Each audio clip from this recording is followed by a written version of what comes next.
자, 이 시간에는 기후와 그리고 경제 활동을 연결시켜 볼 거야. 각 기후대별 행해지고 있는 주민들의 경제 활동을 볼 거라고.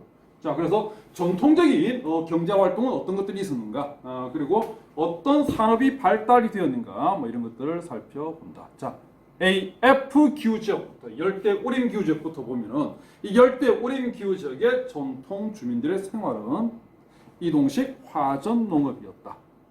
자, 이 이동식 화전 농업으로 재배되는 대표적인 농작물이 얌이라든지 카사바라든지 이런 것들이 있는데, 이거는 일종의 고구마 종류다라고 생각을 하면 된다고.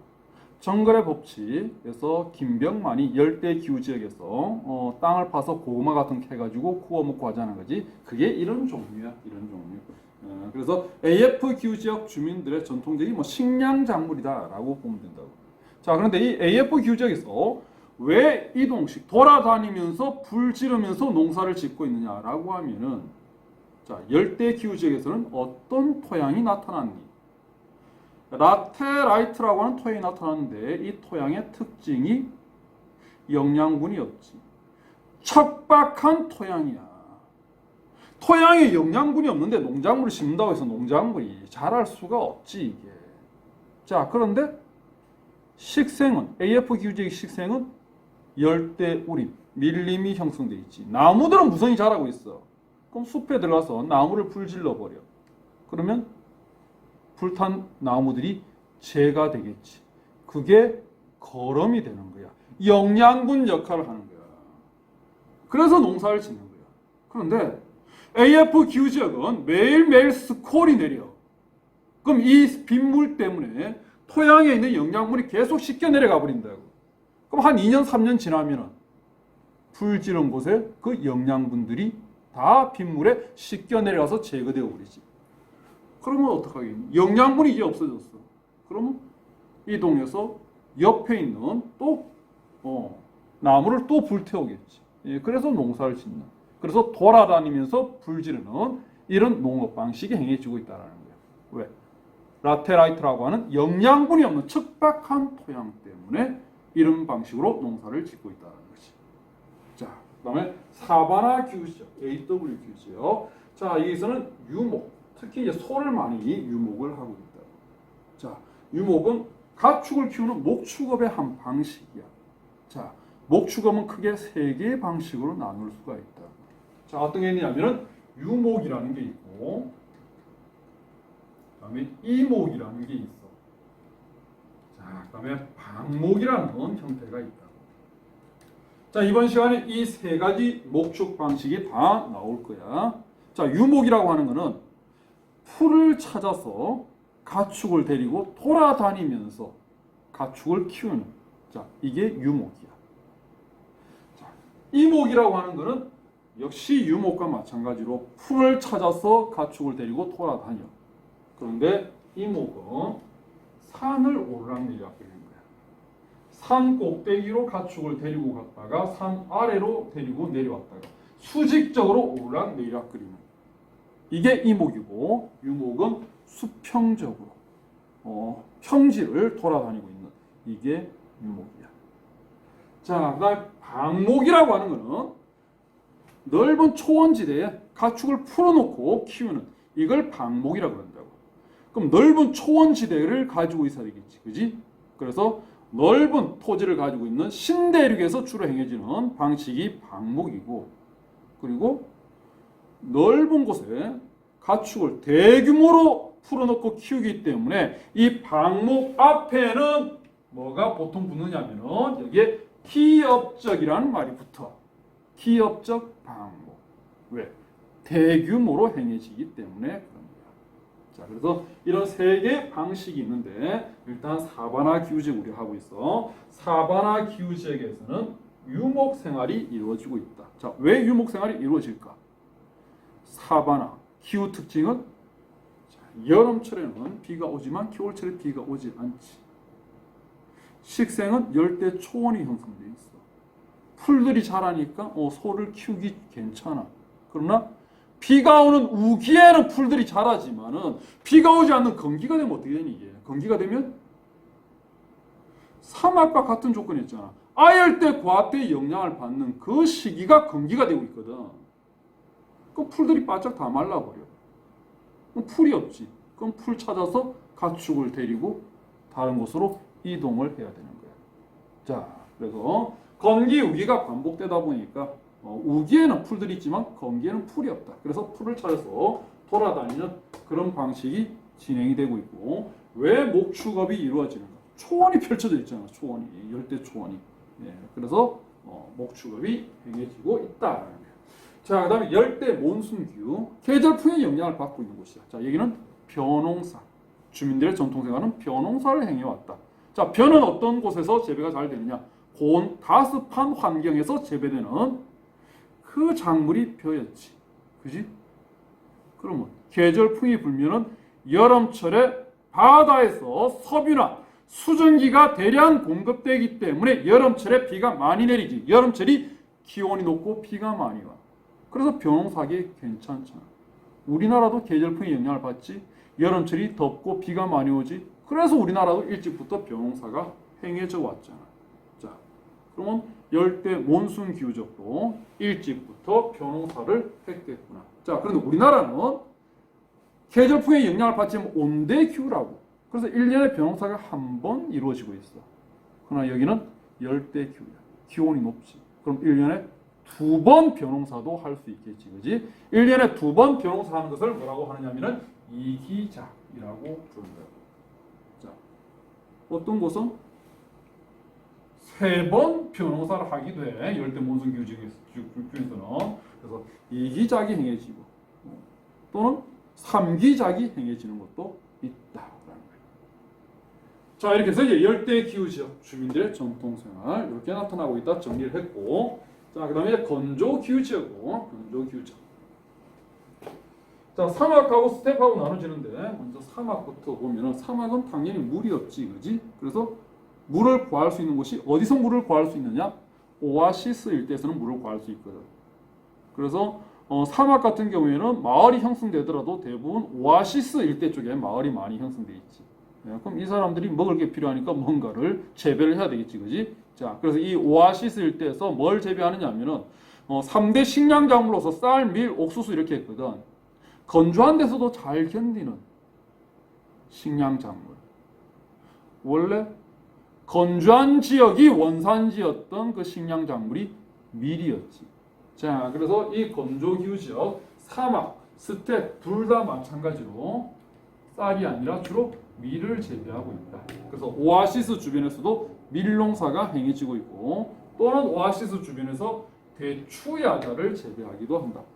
자, 대추야자라고 하는 거는 야자 종류야. 근데 크기가 좀 작아. 야자치고는 대추 크기보다는 조금 커. 대추 크기 한 2배 정도쯤 되는 과일이 있거든. 이게 대추야자인데, 과일은 일조량이 풍부할수록 과일은 재배하기 유리해져. 과일의 당도가 높아. 자, 과일의 주 성분이 뭐냐면, 과일의 주 성분은 포도당과 그리고 수분으로 이루어져 있는데, 햇볕이 쨍쨍 계속 내리지. 그럼 어떻게 되겠니? 과일에 있는 포도당은 정발 안 되지만 수분은 계속 정발되겠지. 그럼 결국 포도당, 당분만 남게 되는 거야. 그럼 당도가 장난 아니게 높겠지, 이게. 그지? 그래서 아주 당도가 높은 그 과일, 대추야자. 이게 사막에서 재배되는 대표적인 과일이 되는 거야. 자, 우리나라 같은 경우에도 지금 보면은 대추야자가 많이 판매되고 있다고, 대형마트 같은 데 가보면은. 그래서 아직 못 먹어본 친구들도 많이 있을 건데, 그렇게 생각만큼 가격이 안 비싸. 조그만 박스에 한 500g 정도 들어있는 그 정도 박스가 한 5,000원에서 10,000원 정도. 그래서 니네들 용돈 가지고도 충분히 뭐 구입할 만한 그 정도 가격이야. 그래서 한번 맛을 한번 봐라고. 내가 적극 추천할게. 맛있어. 당도가 아주 높아. 왜? 사막에서 재배됐잖아. 햇빛 쨍쨍 내리쬐기 때문에 수분 없고 완전 당분만 남아있어. 아주 당도가 높은 그 대추야자 사막이야. 자, 그 다음에 관계농업이 행해지기도 한다라고 되어 있는데, 관계농업은 물을 끌어들여서 농사를 짓는 거야. 이게 사막에 물이 없으니까 물을 끌어와서 농사를 짓는다라는 거지. 예, 물론 주로 재배되는 농작물은 마찬가지로 밀이 되는 거야. 자, 사막이라고 하더라도 해발 고도가 높은 산지 같은 경우에는 눈이 쌓이는 경우가 많더라고. 이 산지에 눈들이 쌓여있고 눈동물들이 이제 흘러내려오겠지. 이렇게 쭉 흘러내려. 자, 마을하고 농경지는 여기 있고, 자, 그러면 산에서 흘러내려오는 이 물을 수로를 만들어 가지고, 수로를 쭉 만들어서, 자, 이 물을 마을로 가져오면 되는데, 건조기후 지역 사막은 햇볕이 낮에 쨍쨍 내리쬐기 때문에 증발량이 많지. 자, 수로를 만들어서 물을 가져오려고 해도 이 물이 마을까지 오기 전에 이미 다 증발하고 다 말라버려. 물이 증발되지 않도록 뭔가 조치를 취해야 돼. 그래서 수로를 어떻게 만들었냐? 땅 속으로, 지하로 수로를 만들어 놓은 거야. 사막에서 만든 이 지하 관계 수로 명칭을 뭐라고 하느냐면은 이걸 카나트라고 부르는 거야. 카나트.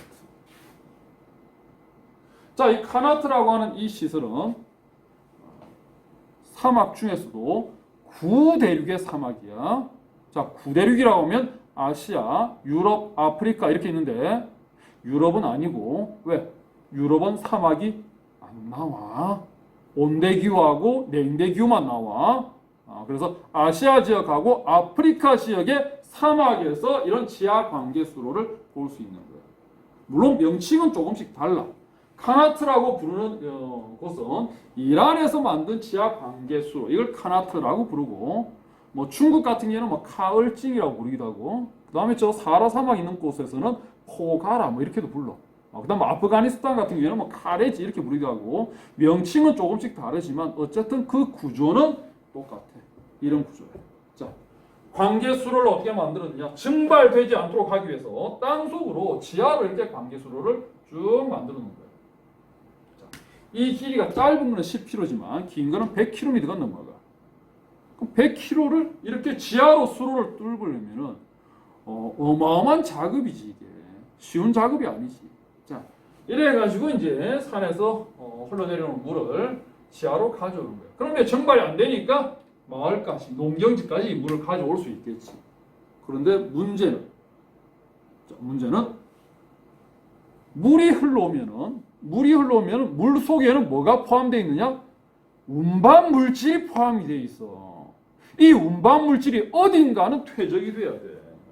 그래서 얘가 어딘가는 퇴적돼야 되는데 이 관계수로 이렇게 지하 관계수로 이렇게 퇴적이 돼버려. 자, 100kg짜리 만들려 그러면은 이거 100년 정도의 시간이 걸렸을 거야. 100년 걸려가지고 지하 관계수를 만들었는데 한 2년 쓰고 난 다음에 이게 퇴적 물질로 막혀버려서 더 이상 물이 안 흘러와. 어떻게 해야 되겠니? 퇴적물을 긁어내야 돼. 그러면 퇴적물이 지금 어디에 쌓이는지 몰라. 여기서부터 이제 사람이 안으로 들어가겠지, 그지? 이 길이가 긴 거는 100km. 어디에 퇴적물이 쌓이는지 몰라. 퇴적물이 쌓이면 어떡할 방법이 없어. 그래서 뭘 만들어 놓느냐 하면은 여기에 군데 구멍을 뚫어 놓는다. 이 구멍이 뭐 하는 거냐? 이 구멍이 퇴적 물질이 쌓이기 전에 미리미리 이 구멍으로 들어가서 이 구멍 주변 일대에 있는 퇴적물을 청소를 해주는 거예요. 그리고 이 위쪽을 지나가는 사람들이 이 구멍을 통해서 물을 퍼가기도 해. 그래서 우물 역할도 하지만 그것보다는 퇴적물을 긁어내겠다라는 그 목적이 더 강한 거지. 자, 이게 지하 관계수로 카나트라고 불린다라는 거예요. 자, 그래서 지표면에서 본다 그러면 이렇게 이제 구멍이 막 뚫려 있는 거야. 왜 구멍이 뚫려 있냐? 이게 우물 역할도 하지만 퇴적물을 긁어내기 위해서 이쪽으로 사람이 안으로 들어가서 수시로 청소해주는 이 작업을 한다라는 거야. 자, 이런 시설이 있다라는 거. 자, 그 다음에 뭐 한 개 더 보면은, 자, 물을 얻기 위한 방법으로서 이렇게 이제 뭘 쳐뒀냐면 하늘에다가 그물을 쳐뒀어. 자, 하늘에다 왜 그물을 쳐뒀느냐? 뭐 하늘에 날아다니는 새를 잡아먹기 위해서 가 아니고, 자, 이 같은 경우에는 한류가 흐르는 사막이었어요. 한류가 흐르는 사막. 자, 한류가 흐르는 사막은 기온이 떨어지면 수증기가 응결되면서 뭐는 많이 발생하느냐면은 안개는 많이 끼어. 안개라는 것이 공기 중에 있는 수증기가 응결되어 있는 상태야. 즉 조그마한 물방울이라고 이게 안개라는 게. 구름도 마찬가지고. 그럼 이 안개가 계속 이 그물을 지나가면은 결국 그물망에 물방울이 맺히겠지. 이 물방울이 쭉 흘러와서 물탱크에 이제 같이 이렇게 해가지고 그 물을 먹겠다는 거예요. 그래서 한류 흐르는 사막 같은 이런 경우에는 이런 그물망을 쳐가지고 안개를 모아서 물로 이용하기도 한다라는 거예요. 그래서 그물망이라고 되어 있는데 정확하게 얘기하자면은 이래 되겠지. 안개를 모으는 거야. 안개 포집기라고 번역을 하면 되겠지, 그지? 얼핏 보면 그물이 펼쳐져 있는 형태가 되어 있다라는 거야. 자, 그래서 사막에서도 뭐 이런 방법으로 이제 물을 얻기도 한다라는 거야. 자, 그다음에 스텝 기후 시험 같은 경우에 구대륙과 신대륙을 나눠놨는데, 자, 구대륙의 건조 기후 지역, 스텝 기후 지역이다라고 하면은 중앙아시아부터 물론 중국 내륙부터 시작해야지. 중국 내륙부터 해서 중앙아시아, 서남아시아, 북부아프리카 이 일대 쪽이라고. 자, 이 중앙아시아, 서남아시아, 북부아프리카 이 일대에 얘를 문화권으로 구분하자면 이게 이제 건조 기후가 나타나기 때문에 이거를 건조 문화권이라고 해. 자, 건조 문화권의 주된 경제 활동이 뭐냐면은 이게 유목이야. 스텝 기후 지역이기 때문에 초원이 펼쳐져 있지, 그지? 예. 그래 가축을 키우기가 좋아. 그런데 스텝 기후 지역도 건기와 우기가 나눠진다 그랬지. 비가 오는 시기에는 물론 많은 양은 아니지만 작은 풀들이 자라 초원이 형성된다라고 했지. 그걸 스텝이라고 불러서 단초 초원. 근데 비가 안 오면 이 초원들이 초지가 다 메말라 버린다라고 했지. 그러면 비가 올 때는 가축을 키울 수 있지만 풀이 있으니까 비가 안 오면 풀을 찾아 역시 돌아다녀야 되겠지. 자, 그래서 건조 문화권. 자, 주된 경제 활동은 유목 생활. 그리고 여기 안 나와 있지만 건조 문화권에서 믿고 있는 종교는 뭐냐? 중앙아시아, 서남아시아, 북부아프리카의 종교는 대부분 이슬람교지, 그지? 그래서 이 건조 문화권의 주된 경제 활동은 유목, 주된 종교는 이슬람교 이렇게 됩니다.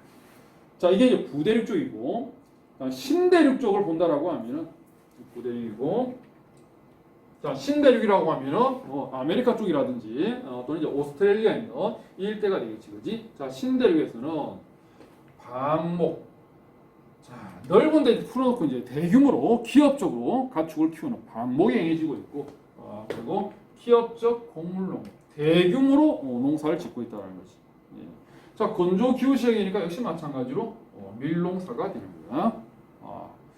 자, 왜 이게 넓은 방목과 기업적인 대규모 밀농사가 행해지느냐라고 하면은 여기에 나타나는 토양이 스텝교에서 나타나는 토양이 비옥한 토양이 나타나고 있어서 체로노잼이라고 하는 비옥한 흑색 토가 나타나고 있었지. 비옥한 토양이 나타나고 있으니까 대규모 농업을 하는 거야. 상업적인 밀농사가 행해지고 있는 거고, 그리고 초원이 펼쳐져 있지. 스텝이라고 하는 키 작은 풀들이 작은. 그 초원이 펼쳐져 있으니까 넓은 곳에다 풀어놓고 이제 가축을 키우는 방목이 행해지고 있다라는 거야. 자, 그래서 구대륙은 유목생활, 그리고 신대륙은 넓은 또 땅이 있으니까 방목, 그리고 체로노잼이 있으니까 아주 대규모의 밀농사 이런 것들이 행해지고 있다. 자, 그다음 온대 기후 쪽으로 가자. 자, 지중해성 기후 지역부터 본다면, 자, 지중해성 기후 지역은 여름철에는 비가 안 오지, 그지? 겨울철에 비가 온다고. 자, 여름철에 비가 안 와. 비가 안 온다는 얘기는 햇볕이 계속 내리쬐고 있다. 햇볕이 쨍쨍 내리쬐다. 일조량이 풍부하다. 일조량이 풍부하면 뭐 하기 좋다 그랬니? 사막에서 뭐 하기 좋다 그랬니? 과일 재배. 당도가 장난 아니게 높다라고 했잖아. 자, 그래서 여름철에는 햇볕을 많이 받기 때문에 과일 재배하기 유리해. 그래서 지중해성 기후지역에서 나오고 있는 오렌지라든지 포도라든지 뭐 이런 것들 보면은 당도가 장난 아니게 높다고 이게. 자, 이렇게 여름철에 과일 재배를 하는데 이 과일 재배하는 농업을 뭐라고 하느냐면 이거를 수목농업이라고 해요. 수목. 나무를 재배하는 농업이라는 거지. 나무를 왜 재배하겠니? 나무에 열리는 열매를 먹기 위해서 재배하는 거지. 그러니까 과일 농업이다라고 보면 돼. 자, 그러면 겨울철에는 어떻게 되느냐? 겨울철에는 비가 내린다고. 편서풍, 바닷바람의 영향으로 바다의 영향을 받으니까 기온이 그렇게 많이 떨어지진 않아. 자, 적당히 온난하면서 비가 내려. 그럼 뭐 하기 좋으냐? 곡식 재배하기 괜찮지. 자, 그래서 겨울철에는 곡물 농업이 행해지는데, 자, 어떤 작물을 주로 재배하느냐면 역시 밀을 주로 재배한다. 쌀은 기온이 아주 높고 고온 다습한 환경이어야 돼. 그러니까 겨울철에 기온이 무진장 높은 그 정도 수준은 아니잖아, 이제. 적당히 뭐 따뜻한 정도 수준이니까 밀을 주로 재배하고. 자, 그다음 알프스 산지 쪽, 알프스 산맥 있는 곳, 스위스 있는 곳이야. 자, 여기서는 가축을 키우는 목축업이 행해지는데 여기서는 이목이 행해지고 있다. 산 꼭대기를 올라갔다 내려갔다 이렇게 한다는 거지. 자, 지중해성 기후가 나타나고 있는 지역이야. 자, 여름철에는 비가 오지 않는다. 사막과 같은 조건이다. 그럼 여름철에는 여기 있는 풀들은 전부 다 말라 죽어 있겠지. 풀들이 제대로 자랄 수가 없어, 여름철에는. 그런데 산 꼭대기로 올라가면, 알프스 산 꼭대기로 올라가면 기온이 낮기 때문에 토양 속에는 수분 증발이 많이 안 이루어져 있다고. 그럼 토양 속에 적당히 수분이 있기 때문에 여름철에는 산 꼭대기에서는 풀들이 적당히 자라고 있는 거야. 그래서 가축을 데리고 산 꼭대기로 올라가. 겨울이 되면, 시중에선 기후, 겨울이 되면 비가 와. 적당히 따뜻하면서 비가 와. 그러면은 이제 풀들은, 목초들은 자라겠지. 그러면 겨울철에는 아래쪽으로 내려오고. 여름철에는 산 꼭대기로 왔다가 겨울철에는 산 아래로 내려왔다가 이렇게 오르락 내리락 그리는 이목이 행해지고 있다는 거야. 그리고 알프스 산지 쪽이야. 알프스 산지 북반구니 남반구니? 북반구지, 그지? 그러면은 몇 월 달에 산 꼭대기 올라가느냐? 여름. 북반구에서 여름철은 7월 달이지. 7월 달에는 산 꼭대기로 올라가고 겨울철 1월 달에는 산 아래로 내려오고 이렇게 가축을 키우고 있다는 거예요. 자, 그 다음에 서한 해양성 기후지역. 자, 서한 해양성 기후지역에서는 자, 호남농업이 행해진다라고 되어 있는데 호남농업은 뭘 얘기하느냐면은 식량작물을 재배하면서 얘네들이 식량작물은 주로 이제 밀이 될 거야. 자, 밀농사도 하면서 뭐도 하느냐면은 사료작물도 같이 재배를 해. 사료작물을 같이 재배한다는 얘기는 가축 사육을 겸하고 있다라는 얘기가 되겠지. 뭐 대표적인 사료작물로는 뭐 귀리라든지 보리라든지 유럽 일대 쪽에서는 그런 것들을 주로 이제 사료작물로 재배를 한다. 자, 서한 해양성 기후 지역은 왜 이게 가축 사육하고 식량작물과 같이 섞여 있는 혼합 농업이 행해지느냐라고 하면은 서한 해양성 기후 지역은 나타나는 위도대가 온대 기후치고는 상당히 고위도였지. 위도가 거의 한 50도 정도 되는 위도대에서 어떤 곳은 위도 60도 정도 되는 곳에서도 서한 해양성 기후가 나타난다고. 스칸디나비아 반도 같은 데는 상당히 고위도에서 나타나고 있어. 그래서 과거에 빙하기 때 이 일대는 대부분 빙하로 덮여 있었던 곳이야. 빙하로 덮여 있었던 지역의 토양은 척박해 이게. 자갈하고 뭐 모래하고 점토하고 막 뒤범벅이 돼 있는 이런 토양들이 나타나고 있다고. 토양에 영양분이 없다라는 얘기잖아. 그래서 토양의 영양분을 어디서 가져오느냐? 가축 배설물을 토양의 영양분으로 그럼으로 삼겠다라는 거야. 그러니 식량작물만 재배해서는 안 되고 가축 사육도 같이 겸해야 되겠지. 그래서 사료작물도 같이 재배하는 혼합 농업이 이루어지고 있다는 거예요. 자, 그래서 서한 해양성 기후 지역은 토양이 척박하기 때문에 가축 배설물을 활용해야 되니까 혼합 농업이 행해지고 있다. 자, 그다음에 북해 연안 일대. 뭐 북해 연안이라고 하면은 영국하고 덴마크하고 있는 그 일대 쪽 바다야. 여기 있는 이 일대 바다. 자, 일대가 북해 연안이고 뭐 대표적인 나라가 이제 덴마크 같은 또는 뭐 네덜란드 같은 이런 나라라고.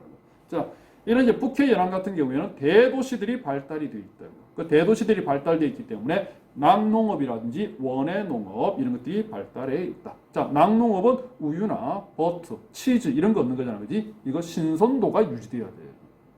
대도시 인접한 곳에서 해야 되지. 원예 농업도 마찬가지지. 신선도가 유지돼야 되기 때문에 대도시 인근에서 해야 된다고. 자, 그래서 이 덴마크 있는 덴마크라든지 이 주변 일대, 북해 연안 이쪽에는 대도시들이 많이 있기 때문에 이런 원예 농업 또는 낙농업이 행해지고 있다. 그리고 이제 이 서한 해양성 기후 지역 같으면은 기후적인 조건으로 보더라도 낙농업이나 원예 농업하기에 상당히 좋은 기후 조건을 가지고 있어. 쉽게 상하기 때문에 기온이 높으면 안 되지. 어느 계절 기온이? 겨울 기온이 아무리 높다고 해가지고 뭐 쉽게 상하는 거 아니잖아. 여름 기온이 높으면 안 된다는 거야. 여름 기온이 적당히 서늘해야 돼. 자, CFB는 여름 기온이 몇 도? 22도가 안 되는 거지. 그러니까 여름철이 적당히 서늘하기 때문에 이런 우유라든지 이런 것들 하기도 괜찮다. 잘 상하지 않는 그런 기후대다라는 거예요. 자, 그다음에 이제 CFA하고 CW. 자, 여기는 대륙의 이제 동쪽에 해당되는 곳이지, 그지? 자, 그래서 CFA하고 CW 나오는 것으로서 아시아 한중일 일대, 그다음에 북미 쪽에 미국의 플로리다 반도에 있는 그 위쪽에 미국의 남동부 지역 얘기했고, 그럼 아르헨티나 지역 여기 얘기했지. 자, 어디냐면 요럴 때 여기 CFA였고, 요거 주변일 때는 또 CW였고, 그다음에 미국의 남동부 여기 CFA였고, 브라질의 남쪽이 CW였고, 요 아래쪽이 이제 우루과이하고 아르헨티나 북부 지방에 있는 곳이 CFA, 그리고 오셀리아 동쪽 해안가 이 CFA 이렇게 있는데, 자, 한중일 같은 요 아시아 지역 같은 경우에는 계절풍의 영향을 받지. 우리나라 전통적으로 뭐 있니? 벼농사. 자, 그래서 아시아 지역의 이 CFA나 또는 CW 나오는 곳은 전통적으로 벼농사, 계절풍의 영향으로 여름철이 고온다습하기 때문에 벼농사가 행해져 왔다. 자, 그다음에 여기 미국의 남동부 CFA 이 일대 쪽은 뭐라 했냐면은 목화 재배입니다.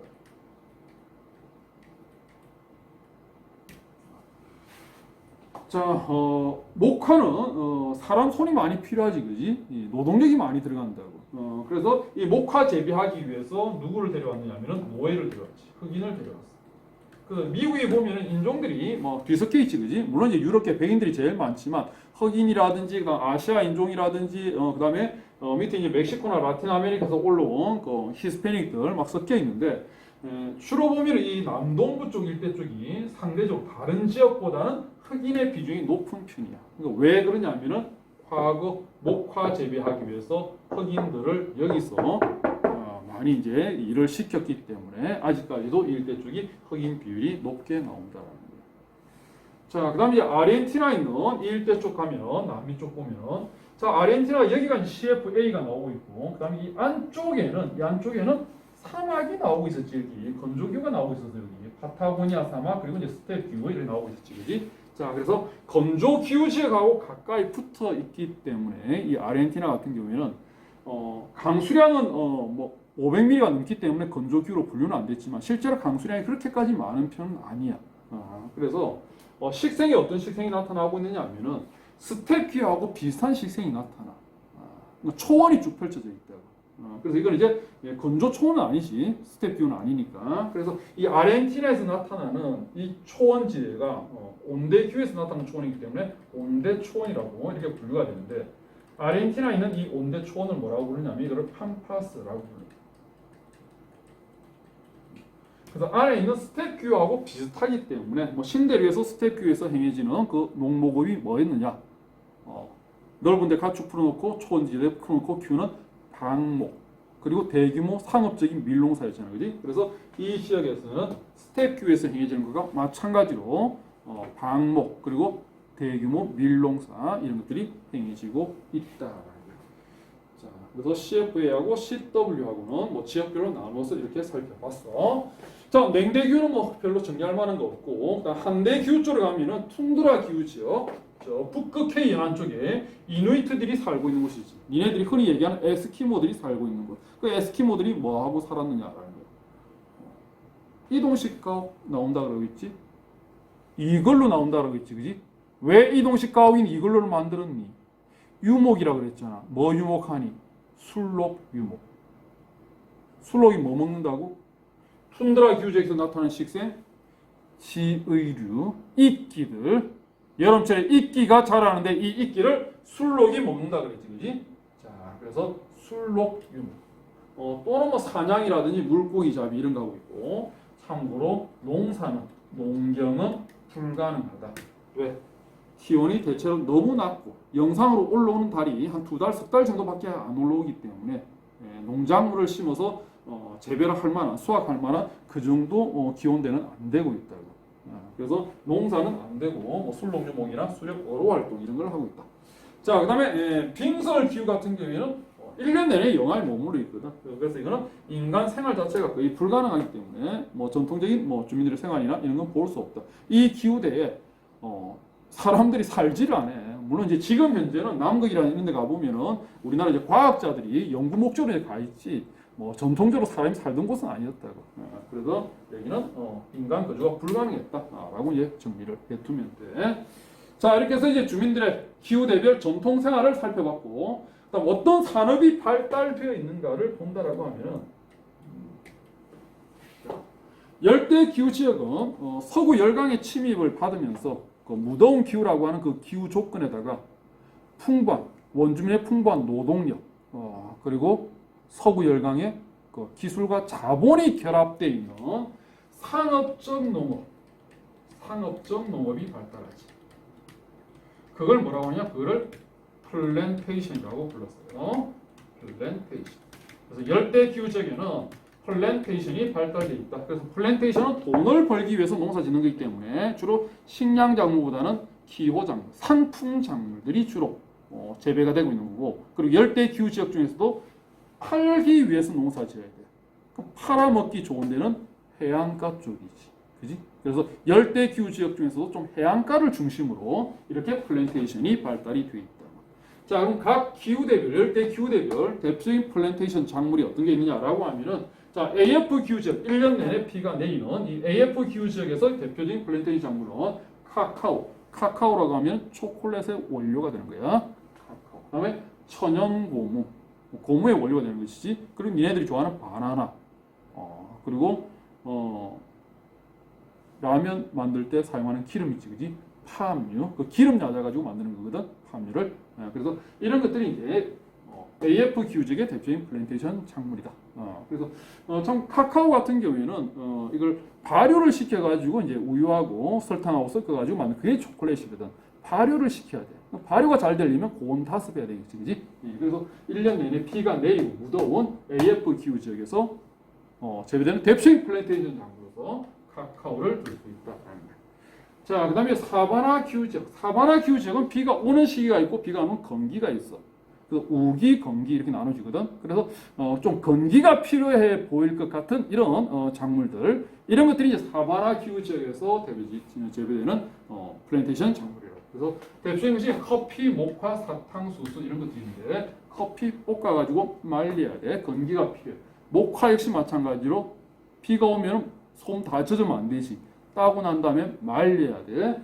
사탕수수 가지고 뭐 만드느냐? 조미료하고 설탕 만드는 거야. 비 오면 설탕 젖어 있으면 안 되잖아, 그지? 역시 말려야 돼. 그래서 얘네들은 건기가 필요하기 때문에 건기가 존재하는 사바나 기후 지역에서 재배되는 대표적인 플랜테이션 작물이다. 자, 그 다음에 열대 몬순 기후 지역 같은 경우에는 차. 역시 열대 몬순 기후 지역도 뭐 비는 강수량 많지만 건기는 존재하고 있지. 그 차의 팔이 따서 말려야 되지, 그지? 그래서 역시 건기가 있는 몬순 기후 지역에서 대표적인 플랜테이션 작물로 차를 들 수 있다.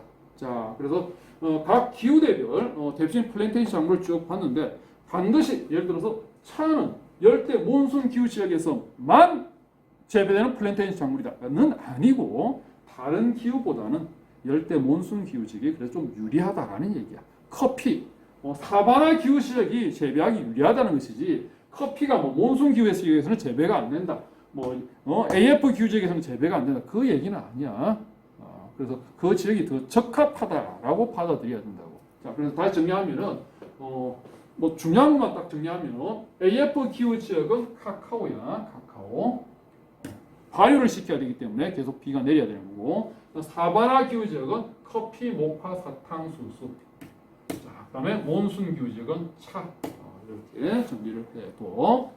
자, 그다음에 이제 건조 기후 지역, 사막이라든지 스텝 기후 지역은 햇볕이 쨍쨍 내리쬐니까 태양광 발전하기에 이제 유리한 조건을 가지고 있지, 그지? 예, 그래서 이 건조 기후 지역이 사우디아라비아라든지 이라크라든지 이런 쪽에 보면 지금 현재는 석유를 많이 생산해서 팔고 있잖아, 그지? 근데 결국 나중에 석유가 바닥이 나고 없어질 거야. 예, 그때를 대비해서 석유가 다 바닥 난 그 이후에는 이런 것 가지고 이제 자신들의 이제 주된 산업으로 이렇게 성장시키면은 괜찮다라는 거지. 예, 그래서 이쪽을 성장시키기 위해서 이제 노력을 많이 하고는 있어. 근데 아직까지는 태양광이나 이런 것들은 좀 기술 수준이 어느 정도 있어야지 이거를 생산을 할 수 있는데 이 지역들이 아직까지 기술 수준이 떨어지기 때문에 대규모로 이제 태양광을 생산하고 하는 그 정도 수준은 아니지만 어쨌든 이쪽으로 많이 눈을 돌리고 있다. 그래서 이런 쪽으로 잠재력이 높다라고만 이제 정리를 해두면 되겠지. 자, 그다음에 지중해성 기후지역. 자, 지중해성 기후지역은 지중해 일대하고 그다음 미국 서부에 있는 LA하고 이렇게 나눠놨는데 지중해 일대 같으면 관광 산업이 발달이 돼 있다. 자, 지중해 일대 왜 관광 산업이 발달하는가를 본다라고 하면은 자, 지중해성 기후 나오는 이 남부 유럽 쪽을 보면은 여기에 들어가 있는 대표적인 나라가 포르투갈, 에스파냐, 이탈리아, 그다음 그리스 이런 나라들이거든. 그럼 이탈리아, 그리스, 로마 유적, 그리스 유적, 고대 유물이 풍부하다. 고대 유물이 많아. 유물이 많지. 자, 그다음 바로 앞에는 바다를 끼고 있어. 바다를. 해수욕 하기 좋지. 뒤에는 봐. 뒤에는 뭐가 지나? 알프스 산지가 지나. 알프스. 겨울철에 스키 타고 놀기 좋아. 자연환경 얼마나 괜찮니? 자, 거기다가 지중해성 기후는 여름철에 햇볕이 쨍쨍 내리쬐기 때문에 뭐 하기 좋으냐? 일광욕 하기 좋은 거예요. 일광욕 하기 좋은 거예요. 이 남부 유럽 쪽으로 찾아오는 관광객들 대부분 어디서 찾아올까? 미국에서 갈까? 우리나라에서 갈까? 물론 미국이나 우리나라 가지만은 가까운 지역에서 관광객이 많지. 우리나라에 누가 많이 찾아오니? 중국 관광객들 많이 찾아오잖아. 일본 관광객들 많이 찾아오잖아. 왜? 가까우니까 그렇잖아. 그럼 이 지역 중에서 가까운 데는 어디가 나오냐? 가까운 데 두 개 볼 수 있네? 아프리카 쪽하고 서부 유럽하고. 아프리카는 관광을 즐길 만한 여유가 없어요. 경제 수준이 안 돼. 그런데 이쪽 서부 유럽은 조건이 괜찮잖아, 이거. 지네들 잘 사는 나라들이잖아. 독일이라든지 영국 같은 경우에. 그지? 그러면 이쪽에서 대거 이제 놀러 갈 건데, 이 위에 있는 서부 유럽에서 나타나는 기후가 뭐냐 하면 서한해양성 기후야. 그럼 얘네들은 1년 내내 계속 비가 내리고 있는 거야. 햇볕 보는 게 소원인 나라야, 얘네들은. 그래서 영국이나 독일 같은 경우에는 어쩌다가 해가 한번 뜨잖아, 그지? 그러면 전부 다 수영복 입고 비키니 입고 앞마당에 큰 대자로 뻗 누워 있다고. 햇볕 쬐다고. 일광욕 즐긴다고. 햇볕 보면서 일광욕 즐기는 게 이 사람들의 어마어마한 행복이야, 이거. 그런데 봐. 지중해성 기후지역에 여름철에 놀러 가면은 하루 종일 계속 매일매일 해가 뜨고 있잖아. 일광욕 하기 좋잖아, 이게. 그래서 이 지중해성 기후라고 하는 이 기후 조건도 서부 유럽 사람들에게는 아주 메리트 있는 관광 자원이 되고 있는 거야. 자, 그 다음에 미국 LA 있는 곳, 여기지. 자, LA는 헐리우드 영화 산업이 발달돼 있다, 여기는. 자, 영화 산업이 발달되는 그 배경으로서 바로 앞에 바다가 펼쳐져 있거든. 바로 뒤쪽에는 로키 산맥이 지나가. 바다 경관 찍기 좋지. 그리고 산맥도 찍기 좋지. 이런 자연환경들이 많이 펼쳐져 있다고. 그런데 지중해성 기후라고 하는 이 기후 조건도 한몫하고 있다는 거예요. 자, 영화를 제작하면은 지금은 디지털 카메라를 활용하지만 과거에는 필름을 돌렸거든. 그럼 필름을 인화를 시켜야 돼. 근데 필름을 인화하는 과정에서 습도가 높아버리면 이게 깨끗하게 인화가 안 돼. 습도가 낮아야지. 건조해야지 필름 인화가 잘 된다고. 깨끗하게 깔끔하게 된다고. 그래서 지중해성 기후지역 같으면은 여름철에 비가 안 오잖아, 이게. 건조하잖아. 그러니 깨끗하게 필름을 인화할 수 있다. 그런 기후적인 장점이 있었다는 거예요. 자, 그래서 여러 가지 요인들이 있지만은 이 기후 조건도 LA 헐리우드에서 영화 산업이 발달할 수 있는 그 배경 중에 하나가 되었다라는 거예요. 자, 그다음에 서한 해양성 기후 지역. 자, 서한 해양성 기후 지역은 하천 교통이 발달이 있다.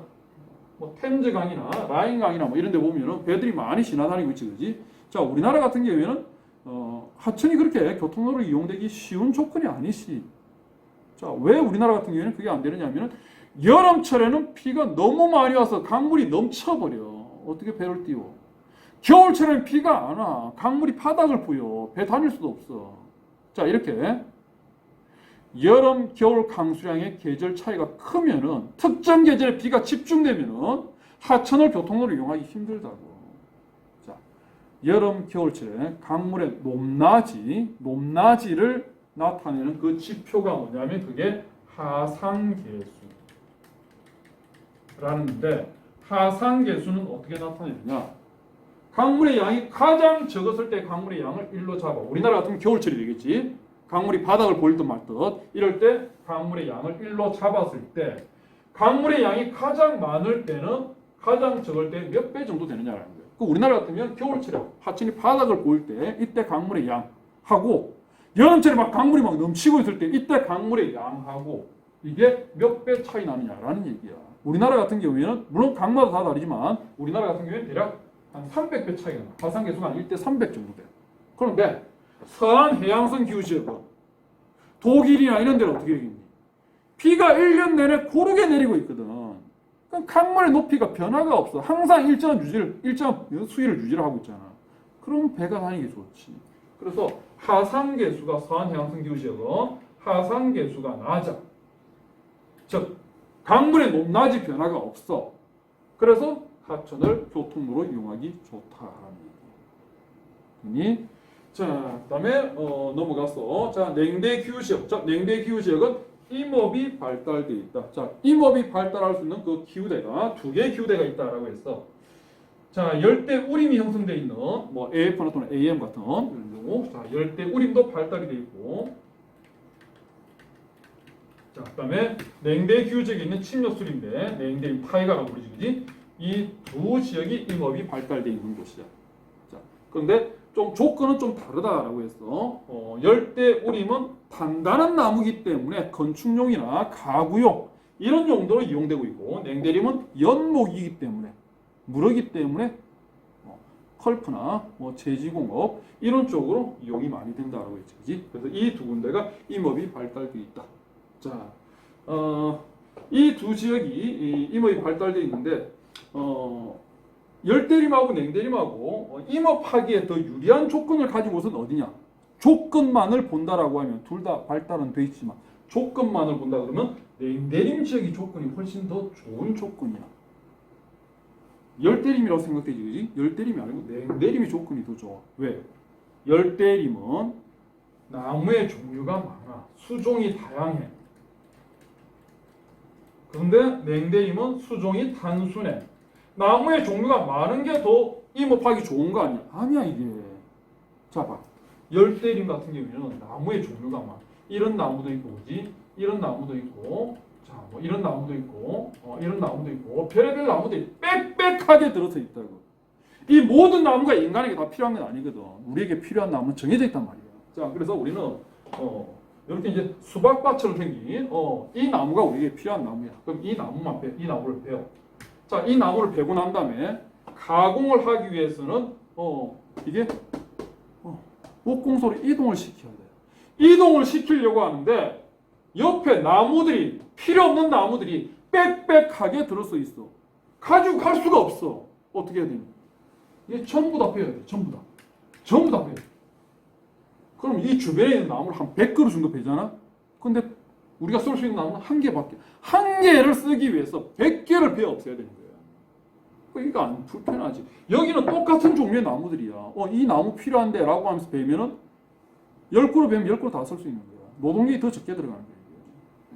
그래서 열대림보다는 냉대림이 훨씬 더 임업하기에는 유리한 조건을 가지고 있고, 물론 둘 다 발달은 돼 있지만 열대림 같은 경우에는 이렇게 한 개 베기, 한 개 얻기 위해서 수백 개의 나무를 베어 없애기 때문에 식생 파괴가 냉대림 파괴보다는 열대림 파괴가 더 두드러지게 나타나는 이유가 그 이유 때문이야. 냉대림 파괴, 뭐 환경 문제에서 그런 거 안 다뤘잖아. 열대림 파괴는 많이 다루고 있잖아. 그게 이 이유 때문이야.